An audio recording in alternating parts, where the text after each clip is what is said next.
As Iron Man whizzes down the highway at high speeds using his jet skates, he draws the attention of a pair of traffic police, who try to chase him down.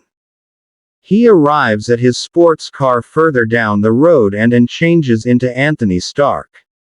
Stark arrives at the speedway just in time to climb behind the wheel of the Stark Special and begin the race. Sometime into the race, he feels his heart seize up on him, causing him to spin the car out of control and crash. As the car bursts into flame, Stark finds that he is trapped and cannot move. A bystander braves the flames and pulls him out of the wreckage and drags him to safety. Stark begs the man to quickly take him to his hotel room and not ask any questions. The man agrees and they take off in his car.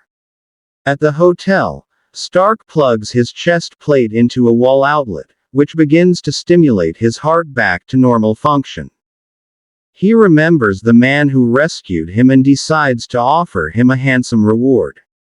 That man, Happy Hogan, is a retired boxer who rips up Stark's check for $50,000, stating that he would prefer a steady job with 3 weeks vacation and a pension plan. Stark in turn offers him a position as his chauffeur, which Hogan eagerly accepts.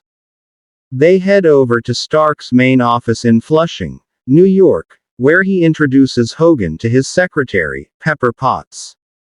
The bickering between Pepper and Happy begins almost immediately.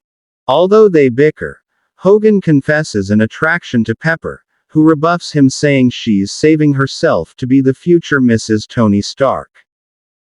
Stark excuses himself and goes to his private office to test out his Iron Man armor.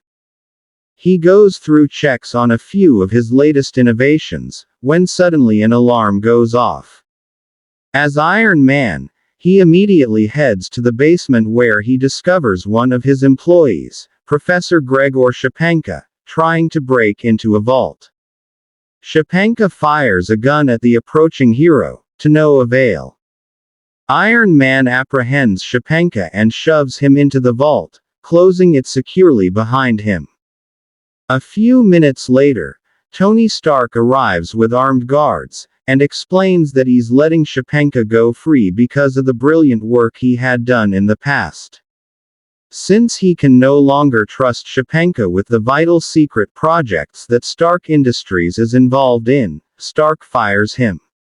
As Shapanka is being escorted away, he insults Stark, who makes a comment warning him to leave now before he gets cold feet. This comment makes Shapanka laugh out loud and thank Stark for helping him mentally connect the dots on a solution to his money problems. Thinking Shapanka nuttier than a fruit cake, he is set free. Weeks later, Shapanka is working in his private laboratory. He has developed a process to prolong human life by freezing a person within a block of ice. Using Stark's comment for inspiration, he develops a special freezing suit that lowers his body temperature without placing him within a block of ice. The suit also gives him the ability to freeze objects near him. A week later, Shapanka walks into a bank wearing his new ice suit, and encases the armed guards and customers within blocks of ice. He robs the bank vault and then saunters outside, icing up nearby policemen and the bullets they are shooting at him. The newspaper headlines scream about the new threat of Jack Frost. Enjoying his newfound power and fame, Shapanka decides to make his next move against Tony Stark.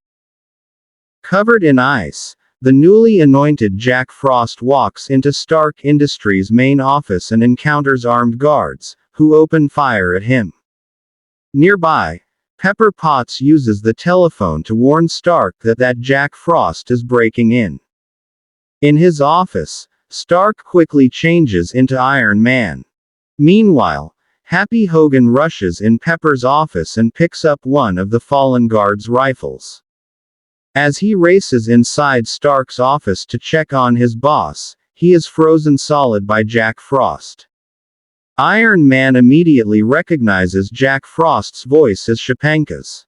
He triggers a trap door to open beneath Jack Frost's feet, but he grabs hold of the side of the door and uses his ice powers to climb out. Iron Man then uses a heat ray from his chest plate to melt Jack Frost's icy coating, stalling him long enough to assemble a miniature transistorized furnace from his utility belt. Placed on the ground, the furnace emanates a heat wave that disables Jack Frost's powers and melts all of the ice that he has generated. As the defeated Jack Frost is arrested, Happy Hogan is left to ponder whether he's given up prize fighting for the wrong vocation.